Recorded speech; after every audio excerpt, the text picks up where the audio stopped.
A'udzubillahi minasyaitonirrajim. Bismillahirrahmanirrahim. Assalamualaikum warahmatullahi wabarakatuh.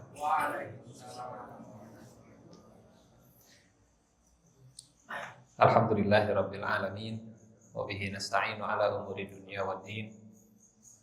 Wassalatu wassalamu ala asyrafil anbiya'i wal mursalin wa ala alihi wa ashabihi ajma'in. Rabbi syrah li sadri wa yassir li amri wahlul 'uqdatam min lisani yafqahu qawli. Allahumma la ilma lana illa ma 'allamtana innaka antal alimul hakim. Allahumma 'allimna ma yanfa'una wanfa'na bima 'allamtana wa zidna ilman wa 'amalan ya rabbal alamin. Amma ba'du. Faqala Allah ta'ala A'udzu billahi minasyaitonir rajim. Bismillahirrahmanirrahim. Thumma qasat qulubukum min ba'di dzalika fahiya kal hijarati aw ashaddu qaswah. Wa inna minal hijarati lama yatafajjaru minhul anhar. Wa inna minha lama yashaqqaqu fayakhruju minhul ma'. Wa inna minha lama yahbitu min khasyatillah. Wa ma Allahu bighafilin 'amma ta'malun. Shadaqallahul azim. Hadirin, semoga Allah terima sholat maghrib kita dan semoga duduknya kita menunggu sholat isya masih dicatat sebagai dalam keadaan sholat, ya, menunggu waktu sholat setelah sholat. Semoga di majelis ini Allah memberi kita ilmu yang bermanfaat, ilmu yang melembutkan hati kita, ilmu yang mendekatkan kepada Allah Subhanahu wa Ta'ala, ilmu yang menyemangati kita untuk terus beramal saleh, ilmu yang membuat kita lebih mudah melangkah menuju surganya Allah Subhanahu wa Ta'ala, insyaallah. Seperti yang tadi disampaikan, kajian kita insyaallah serial tentang ayat-ayat perumpamaan di dalam Al-Quran. Dan ini salah satu bagian dari keindahan Al-Quran dalam berbahasa. Kalau kita belajar bahasa Arab, setidaknya ada dua bahasan yang akan dipelajari. Bahasan pertama seputar masalah teknis, nahwu dan shorof, dan itu sifatnya pasti, gitu ya. Kenapa dhammah, kenapa kasrah, kenapa sukun, kenapa rofa, kenapa mansub, kenapa majzum, kenapa bentuknya begini, kenapa bentuknya begitu, kenapa fa'il, kenapa maf'ul, pasti.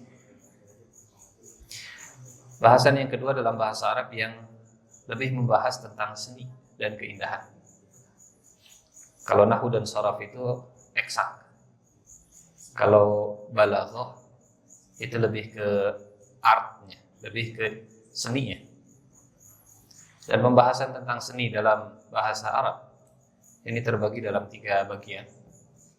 Ada bayan, ada badi', ada ma'ani. Perumpamaan ini masuknya dalam bayan. Dan kalau di dalam bahasa Arab biasanya dikenal dengan al-syabah, gitu ya. Jadi ada yang diumpamakannya, ada yang al-musyabbah bih, ada musyabbah, ada musyabbah bih, ada tashbih, ada wajhu syabah. Misalnya Anda seperti singa. Nah, Anda itu musyabbah seperti ada tashbih, tools, alat untuk mengumpamakannya. Singa itu musyabbah bihi. Tapi ada yang penting, wajhu syabahnya. Apa yang sama antara Anda dengan singa? Mau bahamna atau keberaniannya atau apanya? Nah, kalau lengkap 4-4-nya ada. Musyabbah, musyabbah bih, ada tashbih, wajhu syabah. Yang diumpamakan kepadanya, kata-kata untuk menghubungkan, dan apa persamaannya. Kadang dalam Al-Quran cuma dua, hanya musyabbah dan musyabbah bih. Kadang tiga, kadang wajhu syabahnya nggak disebut. Kadang persamaannya apa, Allah serahkan kepada kita untuk mentafakuri.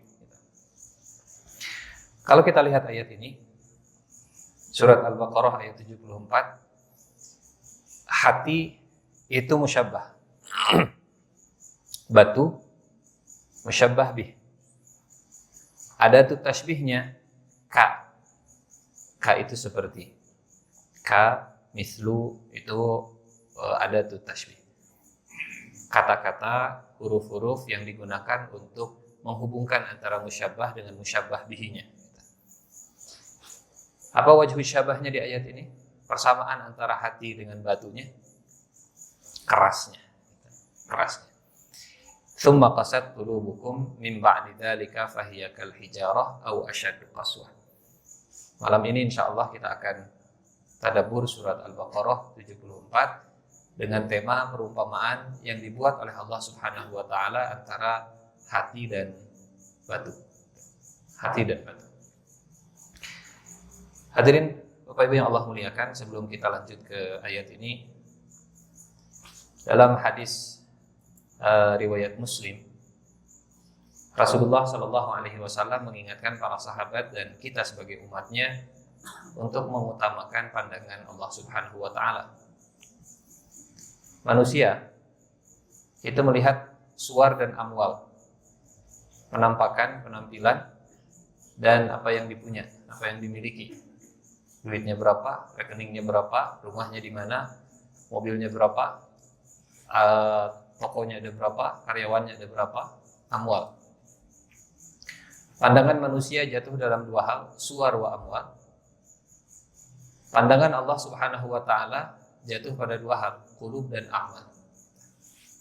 Sehingga ada dua, ya, kalau dua-duanya bagus. Kalau empat-empatnya, bukan dua mungkin ya. Kalau hatinya bagus, amalnya juga baik, ganteng juga, hartanya banyak, alhamdulillahirabbil alamin. Dan Allah memudahkan kita untuk jatuh cinta ke orang yang punya keempat-empatnya. Gampang jatuh cintanya kalau ada orang yang sudah ganteng, sudah cantik, sudah banyak duitnya, hatinya lembut, dan akhlaknya juga baik, perbuatannya juga bagus.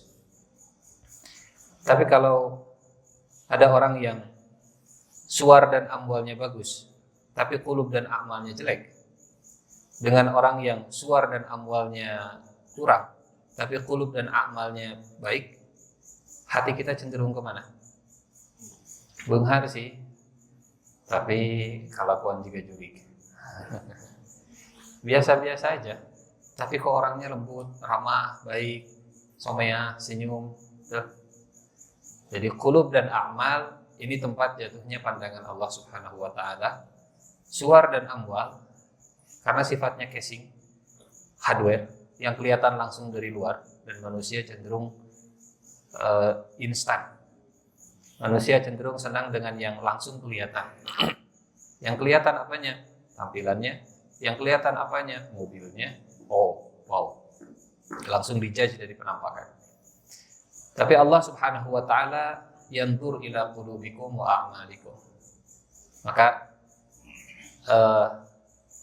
orang yang bertauhid, orang yang mengesahkan, orang yang menomorsatukan tauhid, ini kita maknai nomor satu dari kata wahid. Orang yang menomorsatukan Allah adalah orang yang mengutamakan pandangan Allah sebelum pandangan manusia. Ada yang sibuk dengan penampakan tapi lupa dengan apa lawannya penampakan? Penimpikan. Apa yang ada di dalam? Ada orang yang terbagus tentu. Hadis ini bukan berarti lupakan pandangan manusia, hanya fokus dengan pandangan Allah, enggak. Karena dalam Islam juga Rasulullah mengajarkan kebersihan, ya. Rasulullah mengajarkan dalam Islam sendiri, rukun Islam terpenuhi kalau kita punya harta, zakat dengan harta, haji dengan harta, sedekah, infak, dan seterusnya dengan harta. Hadis ini bukan berarti abaikan pandangan manusia dan fokus dengan pandangan Allah, tapi tentang mana skala prioritas, mana yang nomor 1, nomor 2, nomor 3, dan nomor 4. Walakin yanzuru ila qulubikum wa a'malikum. Dan Nabi kita empat-empatnya ada. Kalau bicara fisik, ganteng luar biasa. Sampai kata Ali bin Abi Thalib, man ra'ahu badihatan habahu, wa man khalatahu ahabbahu. Siapa yang melihatnya sekilas, pertama kali pasti akan menaruh hormat dan merasakan wibawanya. Ya, wibawa karena penampakan sekilas, bukan wibawa IX, wibawa juga, wibawa. Man ra'ahu habahu. Kata Ali bin Abi Thalib, barang siapa yang melihatnya akan menaruh hormat dan merasakan haibahnya. Wa man khalatahu ahabbahu, dan siapa yang bergaul dengannya akan jatuh cinta kepadanya. Jadi dari jauh, wah, makin dekat, wih. Kalau orang seperti kita kan dari jauh glowing in the dark. Kalau sudah dekat, dark. Glowingnya hilang. Dari jauh, wah, kenal dekat, pret. Sudah tahu modalnya, sudah tahu aslinya, jadi hilang glowingnya. Tapi Nabi luar biasa. Dari jauh suaranya, penampakannya, kewangiannya, kerapihannya, itu menawan. Dan amwalnya juga luar biasa. Saya lupa pernah menyampaikan atau belum di sini, satu kitab yang sangat recommended untuk dibaca. Penulisnya Dr. Abdul Fattah As-Samman. Judul kitabnya Amwalun Nabi, Harta Nabi, sudah diterjemahkan ke bahasa Indonesia. Dan beliau mengumpulkan semua hadis yang khusus membahas tentang harta Nabi Muhammad SAW. Kemudian saya ingin membacakan datanya. Kata Dr. Abdul Fattah As-Samman, harta Rasulullah SAW kalau dikumpulkan, kalau dijumlahkan, dirinci, kata beliau, kalau dijumlahkan dulu, ya, dijumlahkan dengan harga yang paling murah. Jadi beliau merinci onta yang pernah Rasulullah SAW punya dari ghanimah, dari berbagai macam, ya, dari berbagai macam tempat. Kata beliau, di sini kita coba tampilkannya. Saya izin untuk menampilkan filenya karena saya tidak terlalu hafal dengan angka-angka, kecuali kalau memang berwujud di depan mata. Rada tereh ketinggalan tanah. Dalam buku yang berjudul Harta Nabi atau Sumber Penghasilan Nabi Muhammad SAW, beliau sampai merinci begitu luar biasa. Bapak Ibu bisa lihat datanya di sini. Perkiraan. Sudah muncul? Belum. Bahasanya masih perkiraan.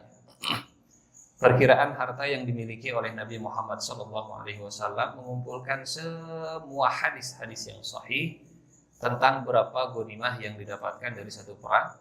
Kalau ghanimah, maka dibagi seperlimanya untuk Rasulullah SAW. Total dari semua peperangan, ini total ya, bukan satu perang. Unta Nabi 5.700 dari semua perang. Harga unta berapa sekarang? Kalau beliau menaksir harga unta pada masanya, berangkat dari salah satu hadis Jabir dengan Rasulullah yang sedang berjalan, sampai ke angka satu unta itu 29,75 gram emas. Katakanlah 30 gram emas. Tapi itu unta Jabir yang sudah second, yang sudah sakit-sakitan dan di refurbish, yang sudah diservis oleh Rasulullah SAW. Unta yang paling murah, harganya 30 gram emas. 1 gram sekarang berapa? Emang kalau akhir bulan suruh ngitung, apalagi malam-malam rada rahasia. 2 juta dikali 30 berarti sekitar 60 juta kurang lebih 60 juta. Itu yang paling murah harga untanya, kali 5.700. Itu dari ghanimah. Baru dari ghanimah. Dari warisan Rasulullah SAW punya 5. Dari orang tuanya, dari bapaknya, dari ibunya punya 5. Dari raja Rasulullah punya 20, dapat 20. Total 5.725. Nah, kalikan we. Harga satu unta sekarang berapa? Kambing, Masya Allah, wareg biayanya, nyate tiap hari. Dari ghanimah 10.640 kali harga satu kambing yang paling standar sekitar 4 gram emas, 4/4, 1 dinar kurang lebih. Budak. Ya, dalam perang kalau ada tawanan bisa jadi budak. 1.400 dari warisan 2, ya dari raja 4, totalnya sekian 1.400. Dirhamnya, uang cashnya.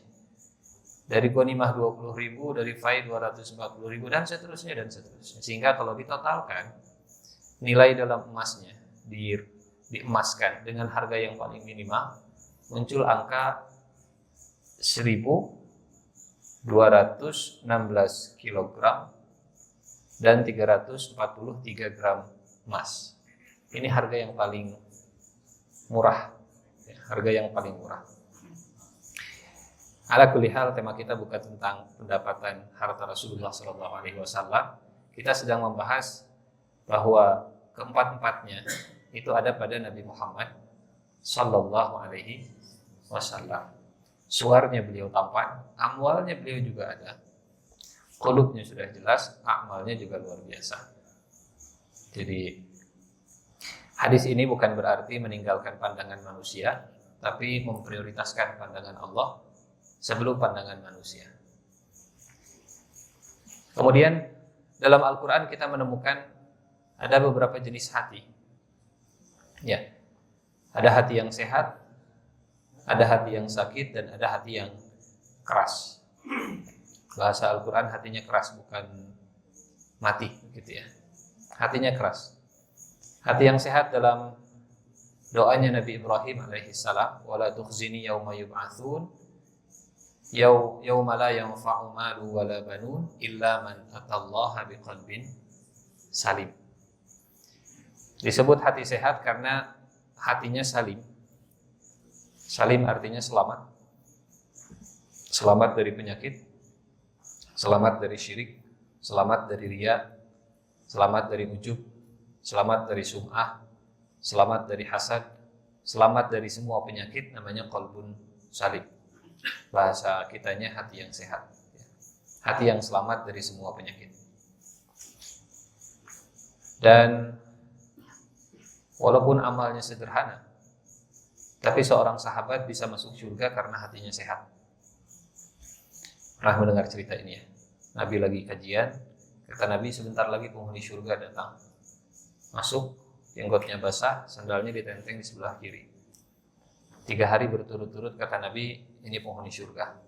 Ternyata setelah di stalking, setelah diikuti sampai ke rumahnya, dilihat amal ibadahnya, malam hari biasa-biasa. Sampai akhirnya ketemu amal rahasianya adalah hatinya yang selamat. Malam hari sebelum tidur dia membersihkan hati dalam maaf, dalam ya semua penyakit-penyakit hati dalam keadaan dibersihkan semua. Ini semoga Allah berikan kita qalbun salimnya. Yang kedua, hati yang sakit. Dari surat Al-Hajj ayat ke-53. Liyaj'ala ma yulqi syaitanu fitnatan lilladzina fi qulubihim maradun wal qasiyati qulubuhum wa inna adh-dhalimina lafi shiqaqin ba'id. Supaya Allah menjadikan apa-apa yang dilemparkan syaitan kepada mereka sebagai fitnah. Mereka adalah orang-orang yang di dalam hatinya ada penyakit dan hatinya keras. Fi qulubihim marad dan wal qasiyati qulubuhum. Al-Hajj ayat 53. Ada 2 jenis hati di sini, sakit dan keras. Tentu yang dimaksud dengan qalbun di sini bukan qalbun yang ada di jantung, pengerasan jantung atau fatty bukan fatty liver ya. Fatty apa istilahnya? Fatty heart. Wa inna zalimina lafi shiqaqin ba'id, dan orang-orang zalim mereka berada dalam kesesatan yang jauh. Yang ketiga, hati yang keras, ini yang disebut dalam surat Al-Baqarah. Ini insyaallah yang akan kita tadabburi sama-sama ayat Al-Qur'an. Bapak Ibu yang Allah muliakan, seperti yang sebelumnya pernah kita sampaikan, bahwa dalam tadabbur ayat-ayat Al-Qur'an seperti kita menyelami samudra dan lautan. Ini samudra ilmu yang Allah berikan kepada kita, sehingga perumpamaan menyelami samudra Al-Quran tidak jauh berbeda seperti kita menyelam di samudra dan di lautan. Makin kuat nafasnya, makin dalam nyelamnya, makin banyak dapatnya. Makin lengkap alat-alat yang kita pakai, ya, makin dalam kita bisa menyelam, makin kuat alatnya, karena tekanan di bawah air juga dahsyat luar biasa. Dulu kapal selam apa yang KRI apa lupa saya namanya, Nanggala, KRI Nanggala gitu, tenggelam kemudian remuk ke dalam. Makin kuat alatnya, makin lama, makin dalam kita menyelamnya, makin banyak kita dapat di dasar samudranya. Tapi apa yang kita dapat di lautan itu bukan satu-satunya keindahan lautan. Kita nyelam, wah inilah yang membuat laut begitu indah. Apa? Saya dapat permata, saya dapat berlian. Kata orang lain, oh saya dapat minyak bumi. Anda dapat cuman segitu, saya dapat minyak bumi. Ngebornya di mana? Ngebornya jauh. Alatnya gimana? Alatnya mahal luar biasa. Makin banyak alat yang kita pakai, insya Allah makin banyak juga kita dapat dari samudra Al-Quran. Maka ilmu-ilmu yang kita punya, makin banyak ilmu yang kita punya, pasti makin banyak yang bisa kita gali dari kandungan Al-Quran. Nah, dari ayat yang insya Allah akan kita tadabburi ini, setidaknya Bapak Ibu, ya tentu saya bukan ahlinya di bidang geologi atau hidrogeologi atau psikologi, tapi setidaknya dengan alat bantu teknologi yang hari ini Allah berikan untuk kita, masih bisa googling lah sedikit. Karena ayat yang akan kita tadabburi itu bicara tentang batu, air, hati. Betul? Apapun yang Allah mention di dalam Al-Quran itu perlu kita perhatikan. Batu berarti ilmunya tentang perbatuan.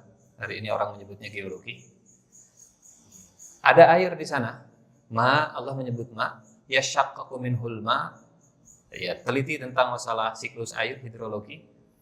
Tapi di ayat ini juga Allah mengaitkan antara air yang keluar dari batu.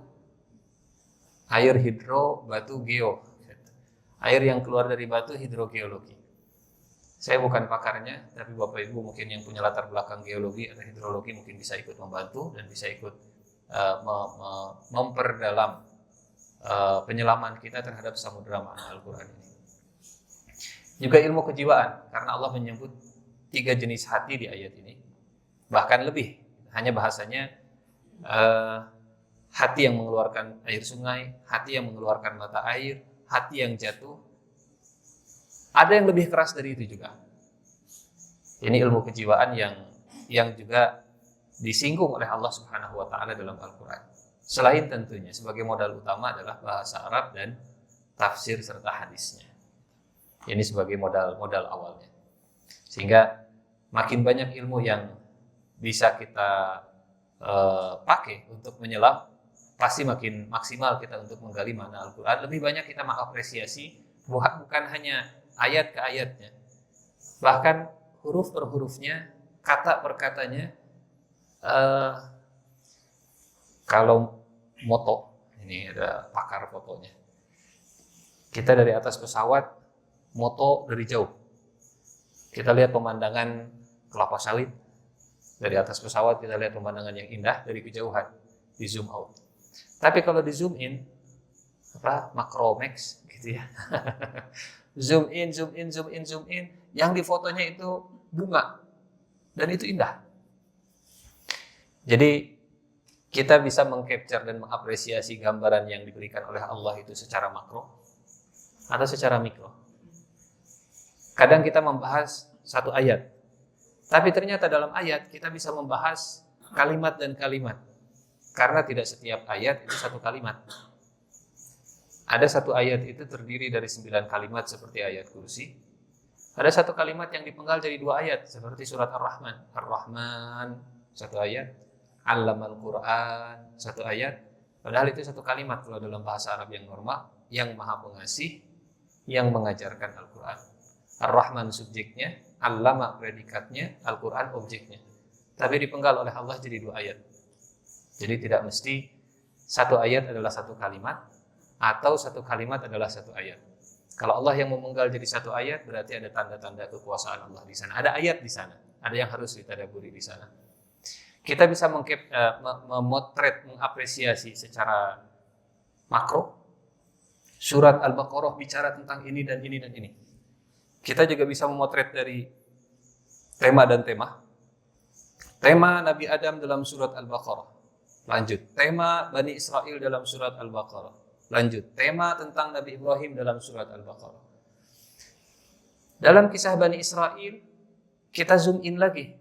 Oh, dalam kisah Bani Israel itu ada banyak cerita. Salah satunya adalah cerita Tsumma qasat qulubukum min ba'di dzalik. Jadi Al-Baqarah zoom in, ada Bani Israel, zoom in, ada cerita Bani Israel disuruh menyembelih sapi, zoom in lagi, begitu. Dan itu semuanya kalau digali, kalau ditadaburi, ada ilmu, ada panduan yang Allah berikan untuk kita. Dan belum. Tsumma qasat qulubukum min ba'di dzalika fahiya kal hijarati aw ashaddu qaswah. Kemudian hati kalian menjadi keras seperti batu setelah itu. Hati kalian, siapa kaliannya? Menjadi keras seperti batu. Intinya ada di sini kajian kita malam ini. Hati keras seperti batu. Setelah itu, itunya apa? Zalika. Zalikanya apa? Kalau digali, ditadaburi, kita akan dapat perjalanan yang panjang ke belakang. Karena zalika itu menunjuk apa yang sudah disebut sebelumnya. Bahkan lebih keras lagi. Au asyadu qaswah. Padahal di antara batu-batu ada yang mengalir sungai darinya. Di antara batu ada yang terbelah lalu keluar mata air darinya. Di antara batu ada yang jatuh meluncur karena takut kepada Allah. Dan Allah sekali-kali tidak lengah dari apa yang kalian kerjakan. Baik, hadirin yang Allah muliakan, kita mulai apresiasi kata demi kata, huruf demi huruf yang Allah firmankan, khususnya di ayat ini. Yang pertama, summa. Apa artinya summa? Kemudian, apa maknanya summa? Kalau artinya kemudian, maknanya summa itu bukan dalam sehari semalam. Summa itu prosesnya panjang. Summa itu berbeda dengan fa. Kalau fa artinya maka, jaraknya pendek. Tapi kalau summa bukan hanya berurutan, tapi urutannya itu lama. Jadi kalau misalnya Ahmad dan Ali datangnya itu barengan, dalam bahasa Arab wa. Kalau Ahmad dan Ali datangnya itu berurutan dan cepat, Ahmad masuk masjid, kemudian Ali masuk masjid dalam jangka waktu yang pendek, namanya fa. Tapi kalau Ahmad masuk masjid dan Ali baru masuk masjid besok paginya atau tahun depannya, itu namanya summa. Bahkan dalam cara bacanya juga beda antara fa dan summa. Dalam summa ada tasydidnya, ada gunnahnya, ada ditahannya. Gambaran bahwa ini ada jeda. Summa. Jadi kerasnya hati itu bukan dalam sehari semalam. Kerasnya hati itu dalam waktu yang panjang. Dan dalam surat Al-Hadid ayat ke-16, ayat yang juga menyinggung tentang hati yang keras, Allah Subhanahu wa taala mengingatkan kepada para sahabat, Al-Hadid termasuk surat Madaniyah, wala yakunu, semoga kelihatan ya, wala yakunu kalladzina utul kitab, dan janganlah mereka para sahabat dan janganlah orang-orang yang beriman itu seperti ahli kitab, Fatala min qablu, fatala alaihimul amad, berlalu waktu yang panjang atas mereka. Faqasat qulubuhum, maka kemudian hati mereka menjadi keras. Ustaz, kenapa kalau di sini pakai fa? Kalau di surat Al-Baqarah pakai summa? Kenapa? Karena sebelumnya Allah sudah menyebut fatala alaihimul amad. Tala alaihimul amad itu makna lain dari kata summanya. Jadi sudah lama mereka berada dalam kefasikan, maka kemudian setelah itu mereka hatinya menjadi keras. Jadi summa itu tala alaihimul amad. Summa itu masa yang panjang yang sudah berlalu dalam keadaan demikian. Ya. Jadi kerasnya hati ini salah satu bentuk dari rahmat Allah Subhanahu wa taala yang keburukan itu tidak terjadi dalam sehari semalam. Hukuman dari Allah itu tidak sekarang berdosa, sekarang hatinya langsung mati. Nah. Jadi hukuman dari Allah Subhanahu wa taala itu setelah sekali, 2 kali, 3 kali, 4 kali, 5 kali, 6 kali, dan punten.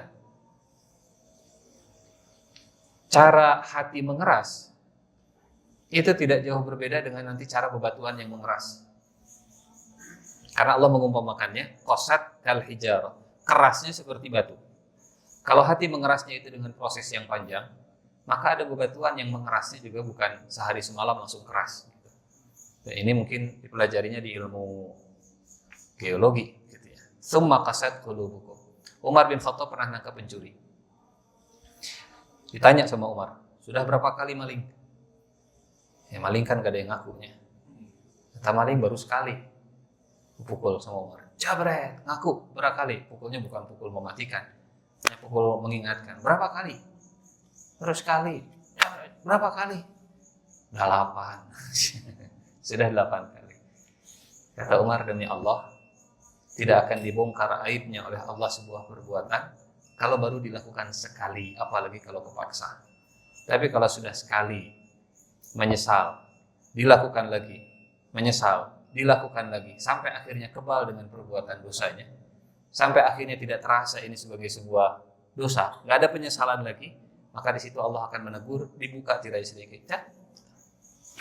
Selama masih ada penyesalan dalam perbuatan dosa, selama masih ada keinginan untuk menutupi dan beristighfar, selama itu juga hati tidak akan dibuat jadi keras. Hukuman dari Allah itu tidak akan langsung diberikan. Kita lanjut setelah sholat Isya. Assalamualaikum warahmatullahi wabarakatuh.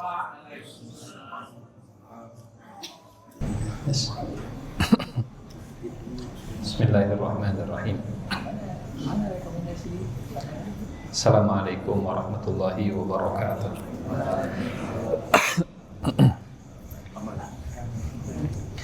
Alhamdulillahirabbil alamin. Wassalatu wassalamu ala asyrafil anbiya'i wal mursalin wa ala alihi wa ashabihi ajma'in. Rabbi shrah li sadri wa yassir li amri wa hlul 'uqdatam min lisani yafqahu qawli, amma ba'du.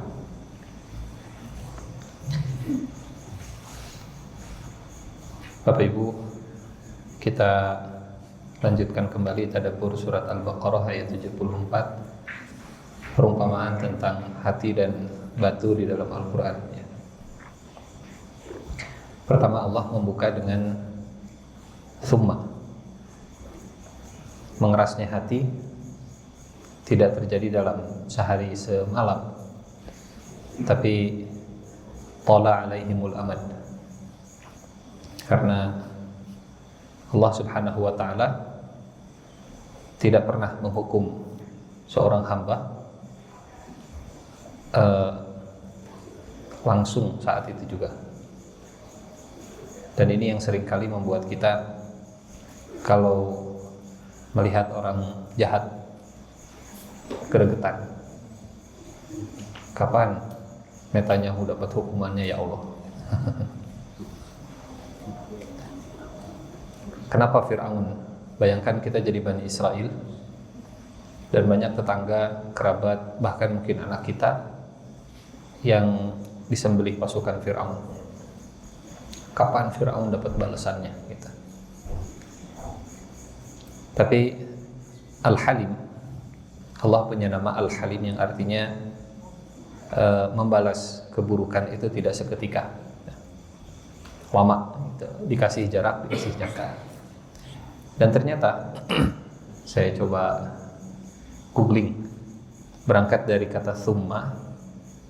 Kalau summa itu artinya pengerasan hati itu berproses, bagaimana dengan proses pengerasan bebatuan? Dan kata Google namanya sedimentasi. Betul ya Pak ya? Proses sedimentasi. Jadi saya cek, mirip seperti pengerasan hati. Dari partikel-partikel kecil, yang ini kalau di hati namanya dosa. Dosa-dosa kecil, pasir, debu, kerikil, sisa makhluk hidup terkikis, terbawa oleh angin, kemudian ada cekungan, masuk ke cekungan itu, numpuk sedikit demi sedikit. Yang kedua, penumpukan. Kalau ini dalam hati artinya pengulangan, bukan cuma satu yang jatuh, bukan cuma sekali yang jatuh, tapi berkali-kali, berulang-ulang. Dosa kecil yang dilakukan berkali-kali bisa mengeraskan hati. Kalla bal rona ala qulubihim ma kanu yaksibun kalla innahum ar-rabbihim yauma idzin lamahjubun. Satu dosa, satu noktah hitam, satu noda. Satu dosa, satu noda. Kalau cuma satu kecil, tapi karena berulang kali menumpuk, ini istilahnya di Google deposisi katanya. Mengendap di satu tempat, di cekungan, di dasar danau, di laut, di gurun, membentuk lapisan demi lapisan. Dosa demi dosa, demi dosa, demi dosa, dan itu bukan sehari semalam kejadiannya. Kemudian terjadi pemadatan. Ya, nah ini ada kalimat yang luar biasa. Ini hasil googling ya. Jadi kalau ada yang salah tolong dikoreksi. Kata Google, air yang merembes di antara partikel itu membawa mineral seperti silika dan kalsit yang bertindak sebagai semen alami. Mengikat butiran lepas itu menjadi satu batuan yang utuh dan keras seperti batu pasir, batu kapur, dan seterusnya. Jadi ada air yang masuk lewat pori-pori batu-batu tadi. Dan tolong diingat gambaran ini. Air yang masuk ke pori-pori tadi kemudian akan mengendap dan punya modal air di dalam batunya, sehingga saat batu itu nanti terbelah, Allah bisa memunculkan air dari dalam sana. Jadi sekeras-kerasnya batu sebetulnya masih menyimpan potensi air di sana. Karena saat pemadatannya, ya, saat sementasinya juga air yang merembes di antara, yang membuat jadi kokoh, jadi kuat, itu karena ada pori-pori yang airnya masuk ke sana. Itu hati versi batu. Allah menjelaskan, karena Allah menciptakan kita itu dari tanah, dari unsur tanah, sehingga semua ilmu yang berkaitan dengan pertanahan, perbatuan, itu juga menjelaskan tentang manusia, ya, tentang manusia. Adapun kalau ini proses sedimentasi pada bebatuan, kita mencoba menerjemahkan sedimentasi pada hati. Ini istilah dalam tanda petik sedimentasinya, sedimentasi hati. Allah menyebutnya dengan kalimat mim ba'di dzalika tsumma qasad. Kemudian hatimu menjadi keras. Tsumma qasad qulubukum mim ba'di dzalika. Kemudian hati kalian menjadi keras setelah itu. Zalikanya itu apa? Kata dzalika inilah yang membuat kita membaca Al-Quran jadi mundur ke belakang. Karena ayat ini konteksnya ada dalam kisah Bani Israel. Kalau kita lihat di surat Al-Baqarah, kisah Bani Israel itu dari ayat 40 sampai ayat 120-an, 80 ayat. Jadi Al-Baqarah itu sistematikanya, sistemnya, urutannya, ayat 1 sampai ayat ke-29 itu tentang 3 jenis manusia. Muttaqin, kita pernah bahas ini di pertemuan sebelumnya, tapi karena sudah lama pasti lupa lagi, insyaallah. 3 jenis manusia, ada muttaqin, ada kafirin, ada munafiqin, ya. 5 ayat pertama, hudal lil muttaqin alladzina yu'minuna bil ghaib wa ulaika humul muflihun. Selesai 5 ayat yang pertama, kemudian 2 ayat tentang kafir, innal ladzina kafaru sawa'un 'alaihim a anzartahum. Selesai 2 ayat, kemudian ayat berikutnya tentang orang munafik yang panjang sekali. Wa minan nasi may yaqulu amanna billahi wa bil yaumil akhir wa ma hum bimu'minin, dan seterusnya. Kemudian setelah Allah menjelaskan tentang perumpamaan tentang muttaqin, kafirin dan munafikin, ayat berikutnya tentang perumpamaan. Ini perumpamaan pertama yang dulu pernah kita sampaikan tentang perumpamaan api, cahaya dan hidayah. Gitu. Alhamdulillah sudah di luar kepala semua. Mathaluhum kamathalil ladzi istauqada nara. Perumpamaan mereka seperti orang yang berusaha untuk menyalakan api. Dan api dinyalakan di padang pasir pasti malam hari. Karena kalau siang sudah ada matahari, sudah cukup panas dengan matahari, ngapain nyalain api lagi? Orang menyalakan api itu karena di malam hari butuh cahaya, butuh dingin, dan untuk ngasih petunjuk ke orang lain. Siapa yang istauqada nara, berusaha menyalakan api? Nabi Muhammad SAW.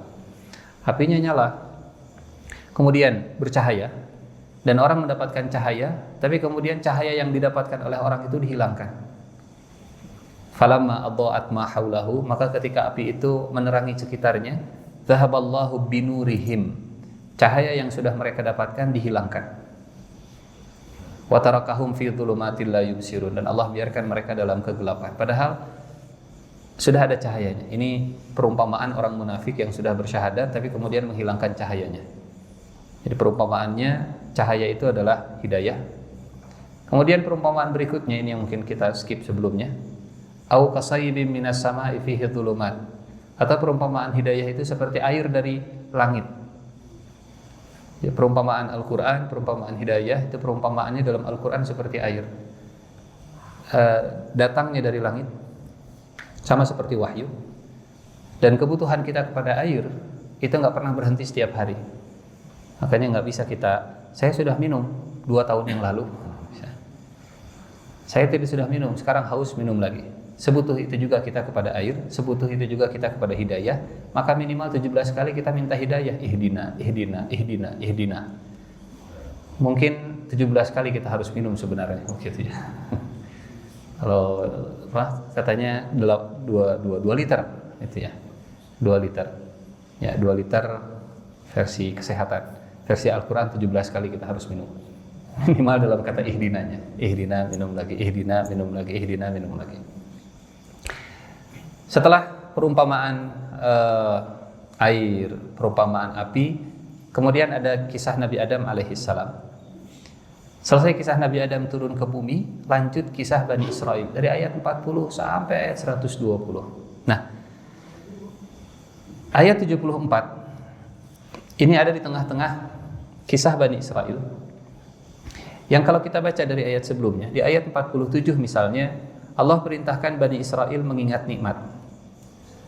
Ya Bani Israel, udhkuru ni'mati allati an'amtu alaikum wa anni faddaltukum 'alal 'alamin. Wahai Bani Israel, ingatlah nikmatku kepada kalian yang telah aku berikan dan aku telah melebihkan kalian atas segala umat.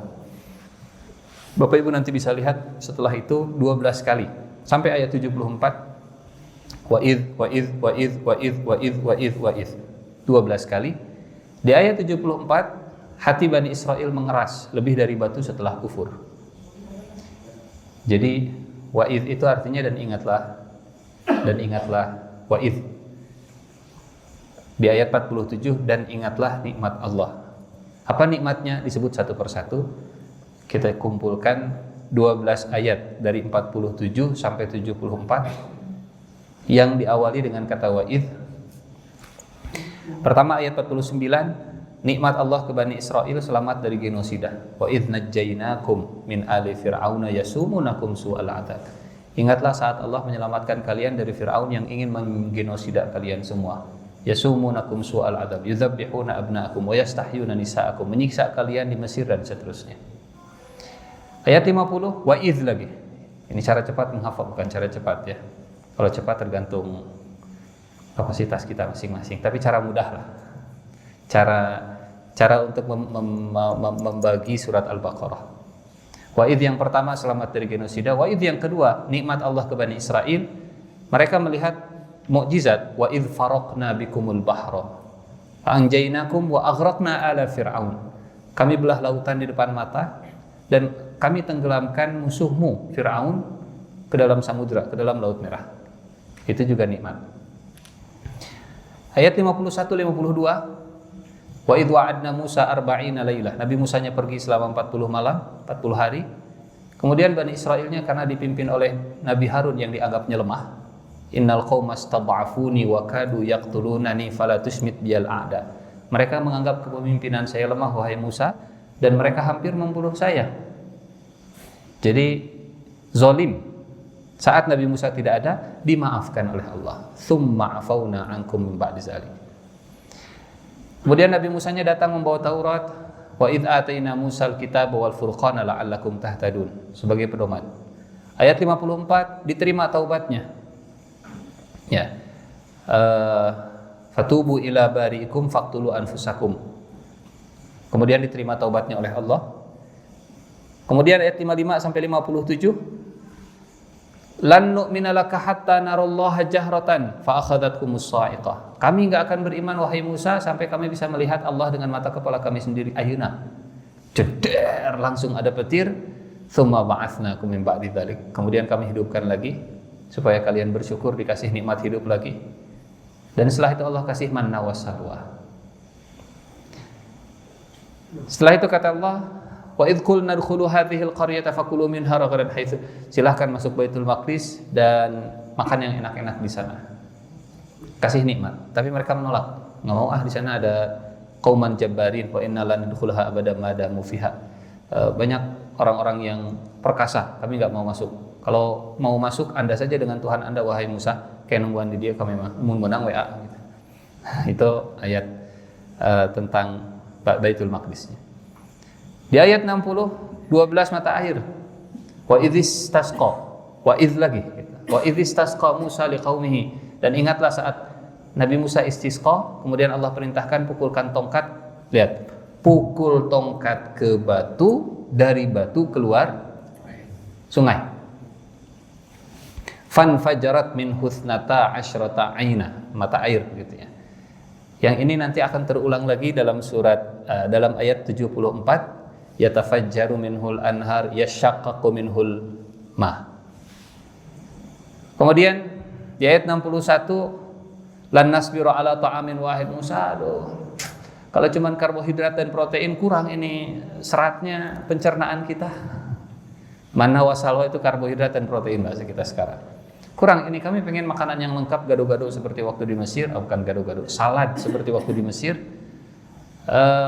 Kithaiha wa fumiha wa adasiha wa basaliha. Kami pengen timunnya, kami pengen adasnya, kami pengen bawangnya dan seterusnya. Kata Nabi Musa, ya sudah, cari kota ihbitu Misra.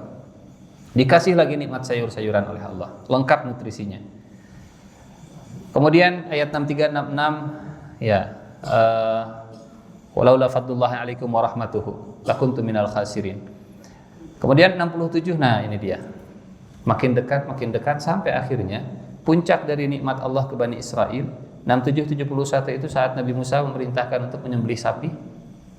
Tapi kata Bani Israel, aduh Musa, sapi nan juga kumaha, warnanya apa, ukurannya dan seterusnya, ribet gitu. Dan puncaknya di ayat 72-74, wa idh qataltum nafsan faddaratum fiha wallahu mukhrijum ma kuntum taktumun faqul nadribuhu bi ba'dihha kadzalika yuhyillahu al-mauta wa yuriikum ayatihi la'allakum ta'qilun tsumma qasat qulubukum.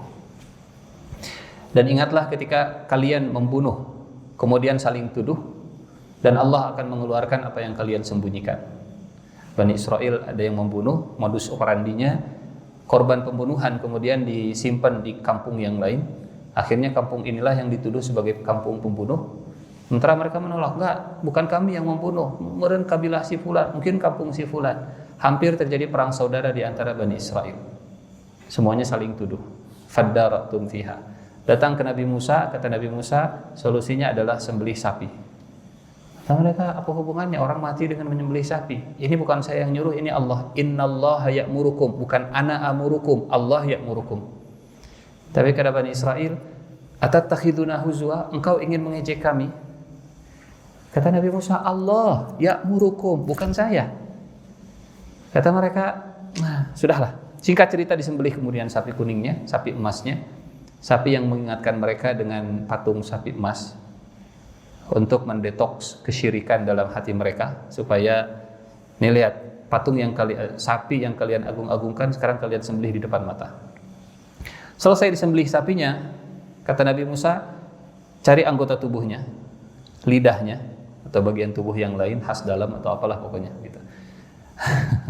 paling enak khas dalam, atau paha bagian kanan atau naon lah gitu, bagian kepalanya. Pukulkan sebagian anggota tubuh sapi tadi ke jenazah. Dipukul ke jenazah dan jenazahnya hidup. Kata jenazah, yang membunuh saya adalah si fulan. Bani Israel ditunjukkan oleh Allah tentang kebangkitan. Orang yang sudah mati, matinya bukan karena sakit, matinya karena dibunuh, ada luka. Tapi setelah dipukul pakai sebutlah lidah sapi begitunya, supaya jadi sate padang. Dipukul pakai lidah, kemudian hidup lagi. Lukanya nutup, orangnya bangun, kemudian nunjuk si fulan yang membunuh saya. Dan setelah ayat ini, setelah 12, ya luar biasa ya, Bani Israel kan ada 12 kabilah. Seolah-olah 12 kabilah itu melakukan semua keburukannya. Dan setelah melihat kebangkitan jenazah yang dibunuh, tsumma qasat qulubukum. Kemudian setelah itu hati kalian menjadi keras. Jadi apa sedimentasi yang terjadi kepada hati Bani Israel? Inilah 12 kali berulang-ulang. Dikasih nikmat, kasih nikmat lagi, kasih nikmat lagi, kasih nikmat lagi. Berkali-kali Allah kasih nikmat, karena kisah Bani Israel di surat Al-Baqarah itu dimulai dengan ya Bani Israel uzkuru nikmati. Ingatlah nikmatku. Dari ayat 40, ayat 47 sampai ayat 120 ditutup dengan ayat yang sama. Ya Bani Israel azkuru nikmati allati an'amtu alaikum. Pembuka dan penutupnya itu tentang nikmat. Bani Israel ini adalah contoh dalam Al-Quran tentang orang-orang yang tidak syukur nikmat, berkali-kali dikasih nikmat. Dan Bani Israel adalah contoh tentang keberhasilan syaitan menggelincirkan manusia. Karena syaitan dalam surat Al-A'raf ayat 17 sudah berjanji, ya Allah, saya akan buktikan kalau manusia nggak pandai bersyukur. Saya akan datang dari depan, dari belakang, dari kanan, dari kiri. Targetnya cuma satu, wala tajidu aktsarahum syakirin. Sering kita mendengar ayat setan akan datang dari berbagai arah begitu ya. Apa tujuannya? Cuma satu, membuktikan kepada Allah manusia nggak pandai bersyukur. Di surat Al-Baqarah, sebelum kisah Bani Israel adalah kisah Nabi Adam dan Iblis. Sebelum kisah Bani Israel di surat Al-Baqarah, Adam dan Iblis, selesai kisah Nabi Adam, langsung kisah Bani Israel, gambaran bahwa setan sudah berhasil menggelincirkan banyak Bani Israel. Nikmat yang Allah kasih membuat mereka tidak syukur ke Allah Subhanahu wa taala. Dan itulah yang membuat hati jadi keras. Makin banyak dikasih nikmat, makin banyak kufurnya, makin keras hatinya.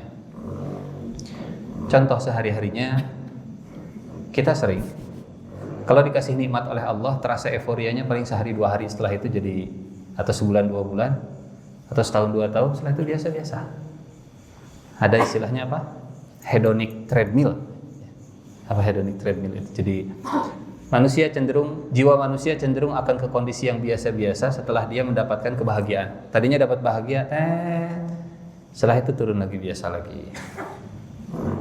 Dikasih nikmat, setelah itu biasa lagi. Kasih nikmat, biasa lagi. Numpuk, akhirnya jadi keras. Dan akhirnya nikmat Allah terasa jadi tawar. Padahal kalau melihat ke bawah, melihat orang lain, tidak ada nikmat yang Allah berikan kepada orang lain sebanyak yang sudah Allah berikan kepada Bani Israel. Wa anni faddaltukum 'alal 'alamin. Sehingga untuk mensyukuri nikmat Allah, bandingkan dengan orang lain yang tidak dikasih nikmat oleh Allah Subhanahu wa taala, itu bisa melembutkan hati kalian wahai Bani Israel. Maknanya kurang lebih seperti itu. Wa anni faddaltukum 'alal 'alamin. Jadi bagaimana hati mengalami sedimentasi dari nikmat yang terus Allah berikan, tapi tidak disambut dengan rasa syukur yang seimbang. Kasih nikmat kebal, kasih nikmat kebal. Baik. Tsumma qasat qulubukum min ba'di dzalik. Kemudian hatimu menjadi keras hati kalian menjadi keras setelah itu. Itunya tadi 12 wa'id. Min ba'di dzalika fahiya kal hijarah, maka hatinya menjadi batu, au asyaddu qaswah, atau lebih keras daripada batu. Kalimat asyaddu qaswah menggambarkan bahwa kekerasan batu itu bertingkat-tingkat. Keras atau lebih keras. Keras atau lebih keras. Saya googling. Adakah tingkat kekerasan batu dalam ilmu geologi? Oh, ada. Namanya skala Mohs, betul ya? Skala Mohs. Dan berlian adalah batu yang paling keras dengan nilai 10. Skala Mohs dibuat oleh Friedrich Mohs. Saya juga jadi belajar. Ya. Belajar tentang hal-hal seperti ini, hal yang baru. Jadi prinsip penilaiannya tidak bersifat sifatnya lebih relatif, tergantung batu ini dengan batu itu mana yang bakal tergores, kuat-kuat. Mana yang lebih kuat maka nilainya lebih tinggi. Dan berlian itu nggak ada yang bisa menggores, berlian yang bisa menggores. Berlian tidak akan terluka, tapi berlian yang akan melukai. Hati yang keras itu sudah kebal dan dia akan melukai yang lainnya. Dia akan menggores hati-hati yang lainnya. Prinsip penilaiannya skala Mohs ini mineral yang lebih keras yang dapat menggores mineral yang lebih lunak, lebih lembek. Tapi disinilah letak ironinya batu dan hati. Kalau berlian makin keras makin bagus, karena di bawah berlian, saya lupa namanya, mirip seperti berlian tapi bukan berlian, yang seringkali jadi bahan orang untuk menipu. Ini berlian padahal bukan. Tingkat kekerasannya di bawah berlian. Berlian keras itu berharga. Hati manusia keras lebih murah daripada arang, bahkan lebih cocok jadi bahan bakar api neraka. Waquduhan nas wal hijarah. Saya cek juga berlian bagaimana prosesnya. Oh, ternyata berlian dengan arang itu masih satu bahan baku, sama-sama dari arang, tapi tekanannya tinggi, suhunya panas, jadilah berlian. Ternyata dari arang kalau pengen jadi berlian harus tekanan hidupnya luar biasa di situasi yang panas, akhirnya jadi berlian. Kerasnya berlian itu berharga, kerasnya hati lebih cocok jadi bahan baku api neraka.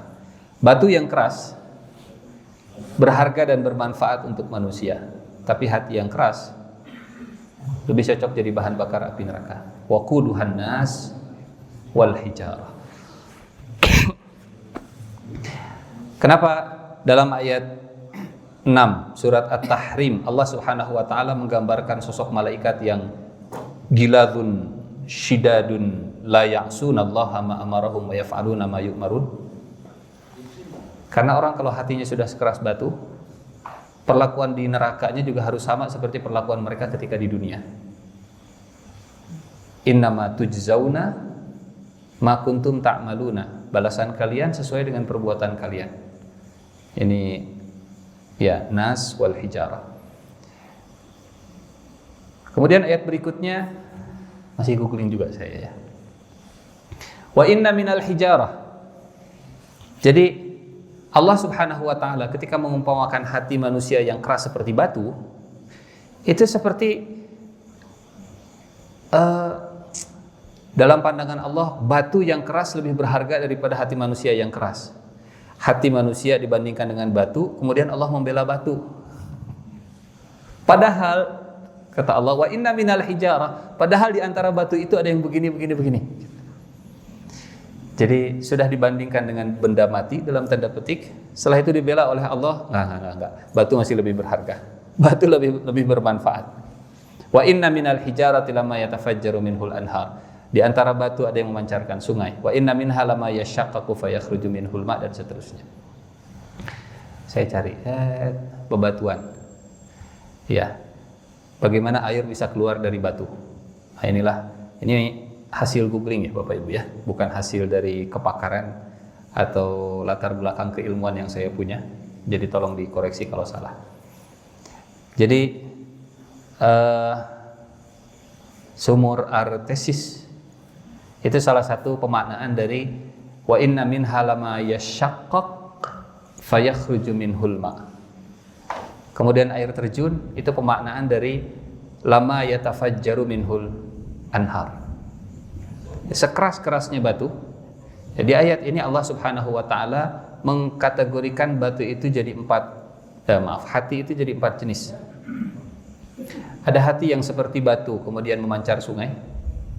Ada hati yang kemudian seperti batu dan keluar mata air. Ada hati yang seperti batu, dia tidak keluar air, tidak keluar sungai, tapi dia masih punya rasa takut kepada Allah Subhanahu wa taala. Dan yang paling parah yang keempat, yang lebih keras dari itu semua.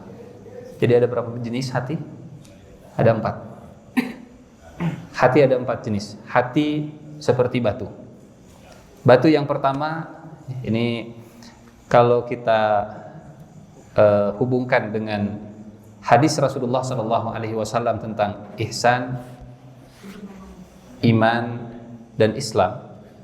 Ya, Islam itu adalah batu. Hati yang ihsan, hati yang seperti batu yang mengalirkan air sungai. Jadi membelah batunya, sebetulnya bahasa Al-Qur'annya bukan membelah, yatafajjar. Kalau yatafajjar itu meledak. Kalau yashaqqaq itu terbelah.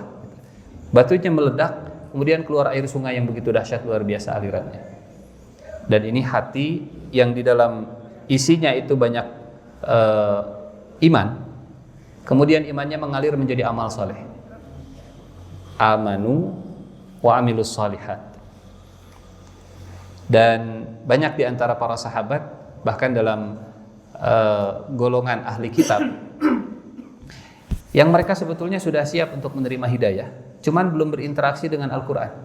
Sekali mereka berinteraksi dengan Al-Quran, komentar mereka, ini kami sudah mengenal sebelumnya. Inna kunna min qablu minal muslimin. Kami sebelumnya sudah muslim. Cuman setelah baca Al-Quran, ternyata inilah yang selama ini kami cari-cari. Dan efeknya keluar dari mata mereka sungai. Keluar air mata mereka karena mereka mengetahui mimma arafu minal haq. Mereka menemukan kebenaran. Imannya itu airnya itu sudah terkandung di dalam hati mereka, tinggal disentuh sedikit keluar airnya dan air matanya dan keluar amal solehnya.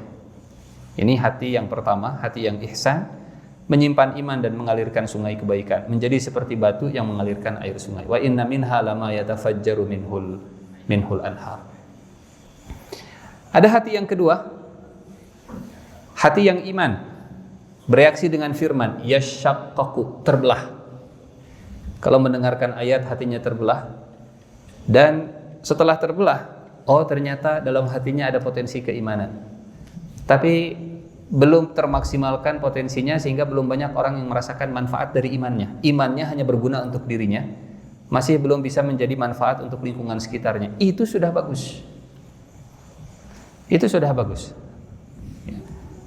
Dan yang paling bawah, hati yang Islam. Hati yang Islam.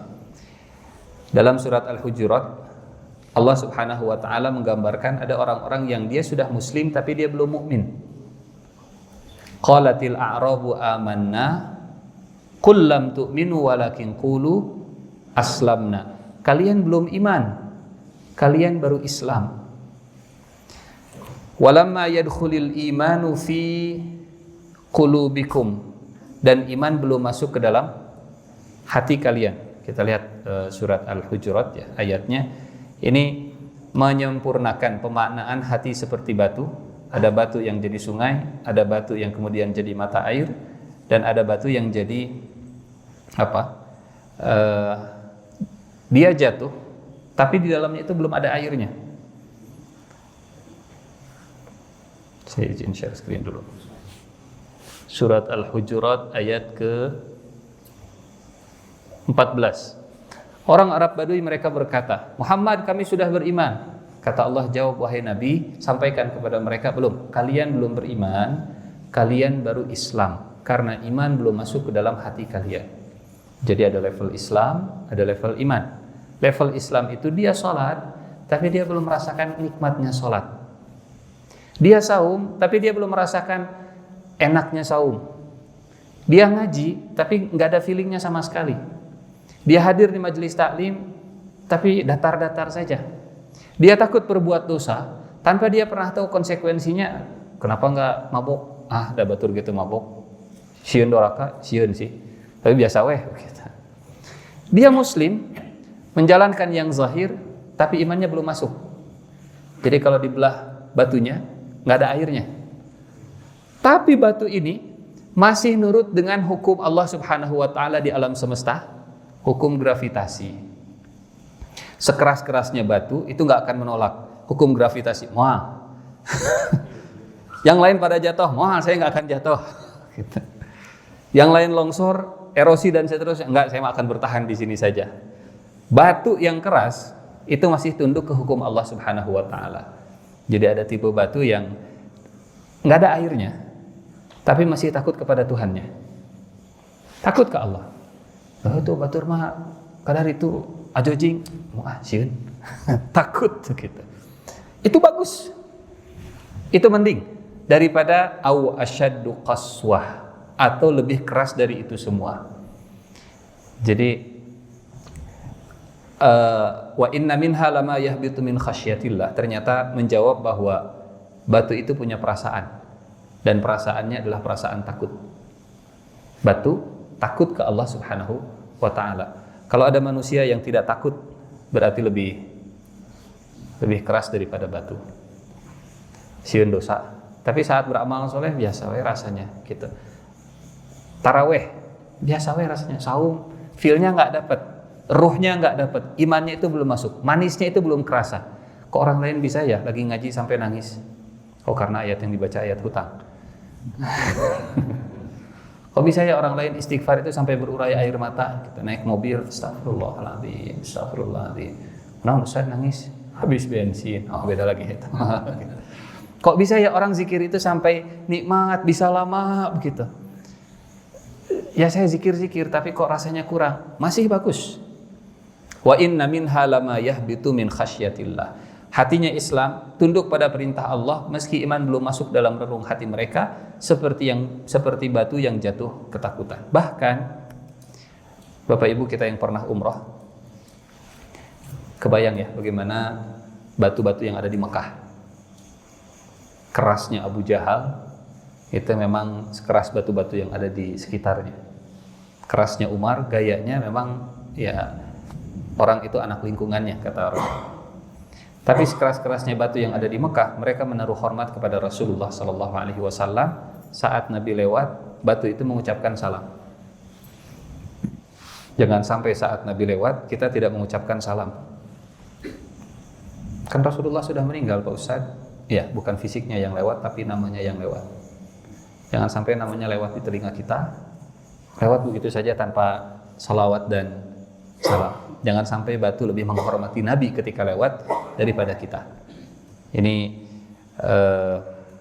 ya, belajar dari batu. Kata Nabi, inni la a'rifu hajaran bi Makkah kana yusallimu alayya qabla an ub'ats inni la a'rifuhu al-an.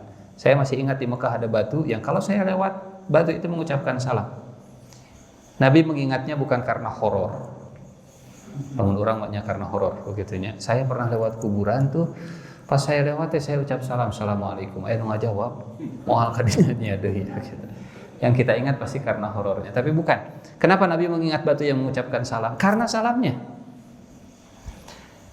Sehingga kata para ulama, kalau batu yang mengucapkan salam tidak dilupakan oleh Nabi, maka yang mengucapkan salawat dan salam jangan sampai kita jangan kemudian beranggapan salawat dan salam saya nggak akan nyampe ke Nabi. Nyampe, dibawa oleh malaikat dan Rasulullah akan dikembalikan rohnya.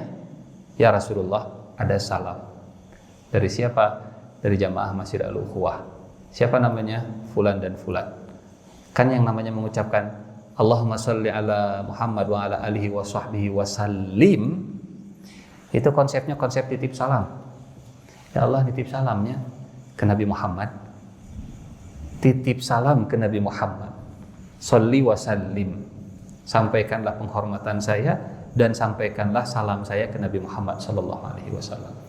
Batu pun sekeras-kerasnya batu yang ada di Mekah menghormati Nabi Muhammad sallallahu alaihi wasallam. Kemudian ayat ini ditutup dengan kalimat thumma qasat qulubukum min ba'di dzalika fahiya kal hijarati aw ashaddu qaswah wa inna minal hijarati lama yatafajjaru minhul anhar ihsan wa inna minha lama yashaqqaqu fayakhruju minhul ma iman wa inna minha lama yahbitu min khasyatillah islam wa mallahu bighafilin amma ta'malun, dan Allah sekali-kali tidak lengah dari apa yang kalian kerjakan. Makna ayat ini kalau kita belajar bahasa Arab, ini bentuk format penegasian yang sangat kuat. Allah tidak mengatakan walaisallahu ghafilan amma ta'malun. Terjemahkan ke bahasa Indonesia mah gitu-gitu kene. Tapi kalau wa mallah pakai kata ma itu lebih kuat. Dan seolah maknanya ayat ini begini, yang lalai bukan Allah. Terus siapa yang lalai? Kalian Bani Israel, kalian manusia yang lalai dengan perbuatan kalian sendiri. Wa mallahu bighafilin. Yang lalai bukan Allah, yang lalai adalah manusia, lalai dengan perbuatannya sendiri. Jadi ayat ini ditutup dengan konsep pengawasan Allah Subhanahu wa taala terhadap amal kita. Maknanya apa? Saat ayat ini ditutup dengan wa mallahu bighafilin, ada makna Allah yang Maha Pengasih, Allah yang Maha Penyayang, Allah yang tidak pernah lalai dengan perbuatan manusia. Allah tahu kalau kita ingin memperbaiki hati kita. Walaupun sudah membunuh 99 kali. Betul? Ini kan berulang. Sudah tersedimentasi hatinya dalam dosa. Dan mungkin sudah biasa melihat darah, melihat orang disiksa sudah biasa. Tapi wa mallahu bighafilin, Allah tidak lalai, Allah tahu. Dan itu dimulai dari diri kita sendiri. Ya Allah, saya mau berubah. Ya Allah, saya nggak mau gini-gini terus. Ya Allah, bimbing saya supaya saya bisa bertobat. Kreteknya itu ada, maka Allah akan bimbing. Allah tidak akan mengubah kecuali kalau hambanya mau berubah. Innallaha la yughayyir hatta yughayyiru. Kalau hatinya ya Allah, saya capek, saya pengen tobat, saya pengen berubah. Oke, dibimbing. Ketemulah seorang ahli ibadah. Pak, saya mau tobat. Bagus. Dosanya apa? Membunuh. Wah, dosa besar. Membunuh berapa banyak? 99. 99 matu asmaul husna. Ya, iya mah korban saya. Berat teuing Pak, iya mah hese diampuninya juga. Oh gitu.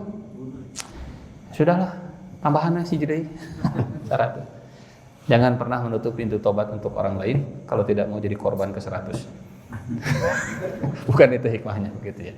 Tapi ya, yang punya pintu tobat itu Allah.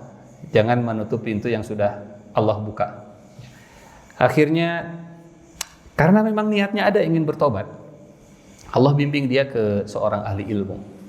Kata ahli ilmu ini, engkau bisa bertobat asal tinggalkan lingkungan yang toksik, tinggalkan lingkungan yang buruk, pergi ke lingkungan yang lebih baik.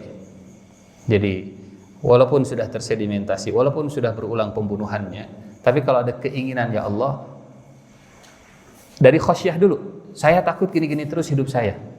Dari khosyah kemudian terbelah muncul iman, lama-lama kemudian airnya mengalir menjadi sungai. Pada akhirnya kembali ke manusia. Maka ditutup ayat ini dengan wa mallahu bighafilin amma ta'malun, bahwa Allah menyaksikan dan Allah tidak lalai, Allah tidak lengah dengan apa yang diperbuat oleh manusia. Saya cek ya, wa mallahu bighafilin amma ta'malun dalam konsep psikologi. Ternyata katanya ada teori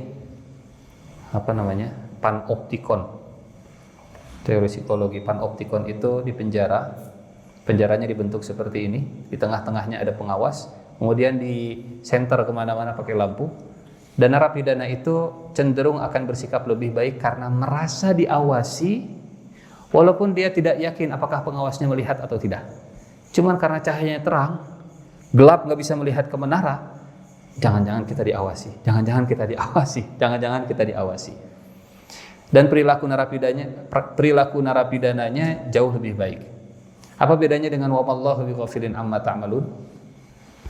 Kalau pengawas atau sipir di penjara seperti ini, mungkin ngantuk, mungkin tidur, mungkin ngerokok, mungkin main gapleh, mungkin lalai, begitu ya. Tapi karena narapidanya merasa selalu diawasi, mereka bersikap baik. Tapi kalau Allah yang mengawasi, wa mallahu bighafilin amma ta'malun. Teorinya panoptikon kalau saya tidak salah. Dan itulah yang melahirkan sikap ihsan.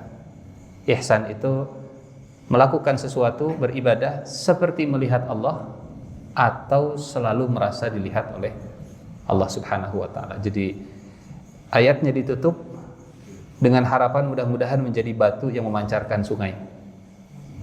Ya, batu yang membuat kita merasa takut awalnya kepada Allah, naon takut tinggal wae ku Allah.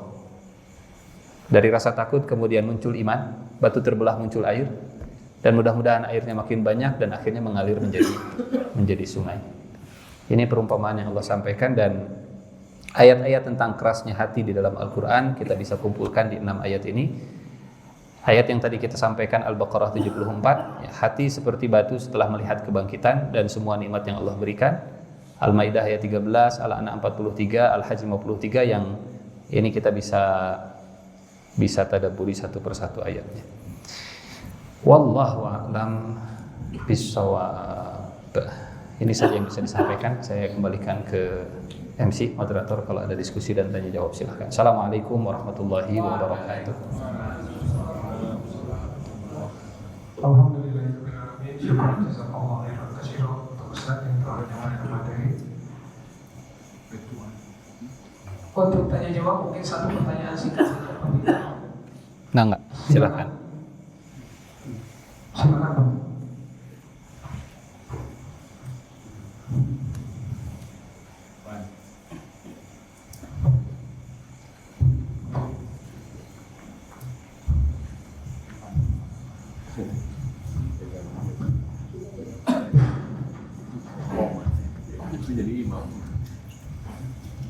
Assalamualaikum warahmatullahi wabarakatuh. Waalaikumsalam warahmatullahi wabarakatuh.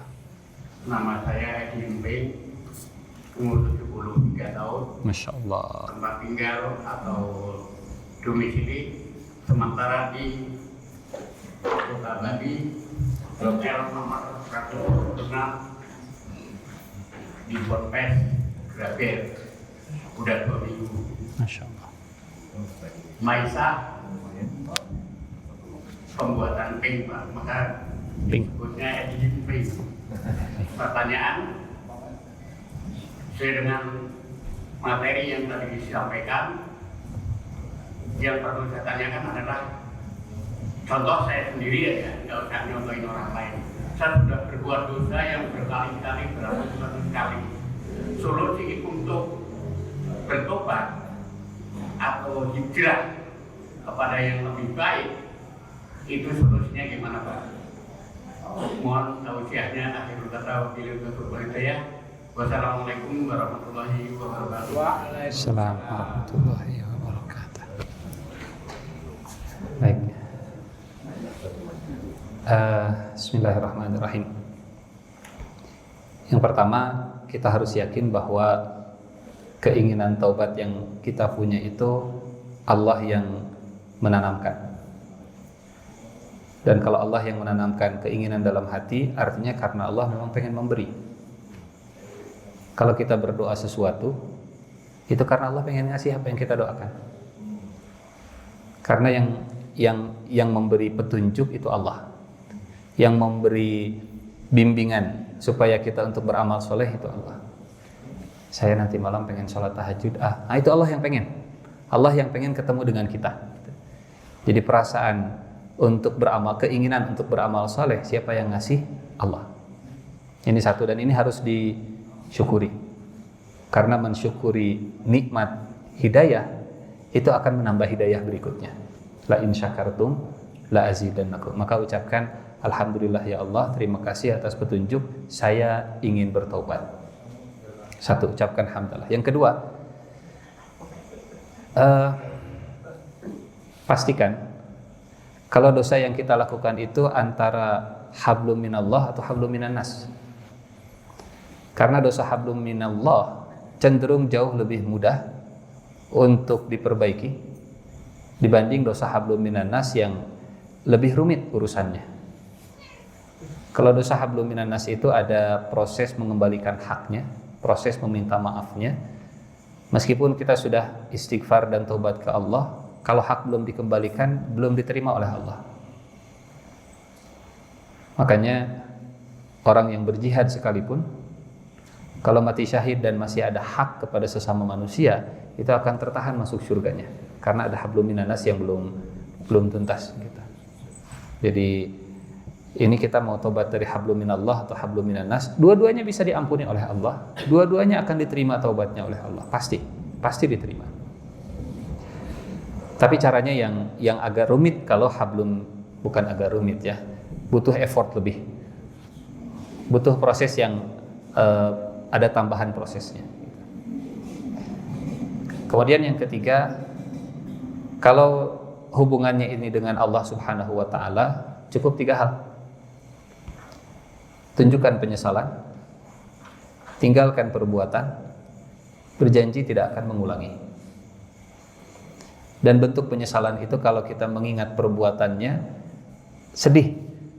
Kalau sudah ada sedih, itu artinya sudah ada batu yang jatuh. Karena kita sudah takut, ya Allah, saya takut dengan dosa saya. Alhamdulillah. Itu artinya hatinya tidak lebih keras dari itu. Wa inna minha lama yahbitu min khasyatillah. Dan saya percaya pertanyaan seperti ini adalah pertanyaan karena kita takut ke Allah Subhanahu wa Ta'ala dengan dosa-dosa kita, makanya kita pengen taubat. Alhamdulillah. Tinggal mengisi dalaman batu dengan air. Mengisi dalaman batu dengan air. Hadir di majelis ilmu seperti ini adalah salah satu bentuk kita mengisi air. Karena majelis ilmu ini majelis untuk memupuk keimanan kita, majelis untuk menyirami iman kita, dan majelis untuk memperbanyak kebaikan kita. Yang kedua, pastikan kita punya lingkungan yang soleh, yang baik. Nabi saja diperintahkan Allah untuk bersabar bersama dengan orang-orang yang selalu berdoa di pagi dan sore hari. Wasbir nafsaka ma'al ladzina yad'una rabbahum bil ghadati wal 'ashyi yuriduna wajhah. Jangan tinggalkan lingkungan orang-orang soleh. Bersabar, bukan sekedar jangan tinggalkan, sabar, karena orang soleh juga manusia, pasti ada kekurangannya, dan jangan cepat kecewa. Lebih baik tetap bersabar bersama mereka daripada kita sendirian dari lingkungan orang baik, akhirnya diterkam serigala. Karena setan lebih senang dengan orang yang sendirian, seperti serigala yang lebih senang mengincar domba yang terlepas dari kawanan. Ya. Yang terakhir, mudah-mudahan kedekatan kita dengan Al-Quran, zikir kita, mengingat Allah Subhanahu wa Ta'ala, membuat kita lebih kuat. Punten, Bapak Ibu yang Allah muliakan, banyak para sahabat yang masuk Islam itu dulunya jahiliyah, tapi setelah masuk Islam mereka bisa jadi radhiyallahu anhu. Sahabat ada yang musyrik dulunya, sahabat ada yang garong dulunya, sahabat ada yang membunuh anaknya sendiri, anak perempuannya dikubur hidup-hidup, sahabat ada yang maling dulunya begitu ya. Bahkan tidak sedikit sahabat yang membunuh sahabat. Dulunya musuh Rasulullah, dulunya membunuh sahabat Rasulullah, tapi akhir hayatnya kemudian tobat dan masuk Islam. Jadi harapan itu masih ada. Selama nafas masih di kandung badan, selama Allah masih memberikan kesempatan, ya, membaca Al-Quran. Apa yang membuat para sahabat mereka akhirnya mau hijrah, beriman, bersyahadat, dan komitmen dengan Islam? Karena mereka berinteraksi dengan Al-Quran, karena mereka berinteraksi dengan ayat-ayat Allah Subhanahu wa Ta'ala. Baca Quran, cari terjemahan, cari ayat yang kena ke hati. Umar bin Khattab itu masuk Islamnya setelah menemukan satu ayat yang memukul dan membalikan semua arus emosinya Umar bin Khattab. Yang tadinya emosinya itu marah, kesel, gak suka, benci dengan Islam, ketemu satu ayat, langsung balik. Dari 6.236 ayat, pasti ada satu ayat yang nyentuh bahasa Indonesianya itu yang betul-betul ngena banget dengan kita. Gue banget gitu, ayat ini tentang saya banget. Yang mana Pak Ustadz ayatnya? Cari sendiri, kalau itu karena pengalaman setiap orang beda-beda berinteraksi dengan firman Allah. Karena yang menerima taubat bukan saya, yang menerima taubat adalah Allah Subhanahu wa Ta'ala. Silahkan Bapak ngobrol dengan Allah. Gimana caranya ngobrol dengan Allah? Baca Quran. Cari mana yang Ini firman Allah buat saya yang pas gitu. Satu ayat baca terjemahan, satu ayat baca terjemahan, satu ayat baca terjemahan. Insya Allah ketemu. Dan jangan pernah putus asa, karena putus asa itu termasuk bisikan syaitan. Syaitan itu selalu membisiki, mau bisa, sudah keras hatinya, nggak mungkin, nggak. Dengan keinginan untuk taubat, itu Allah menginginkan kita untuk kembali ke Allah Subhanahu Wa Taala. Jadi semoga Allah terima pertobatan kita semua, semoga Allah ampuni dosa-dosa kita semua, dan semoga Allah kembalikan kita dalam keadaan qalbun salim insyaallah. Wallahu a'lam bishawab. Moderatornya, mangga.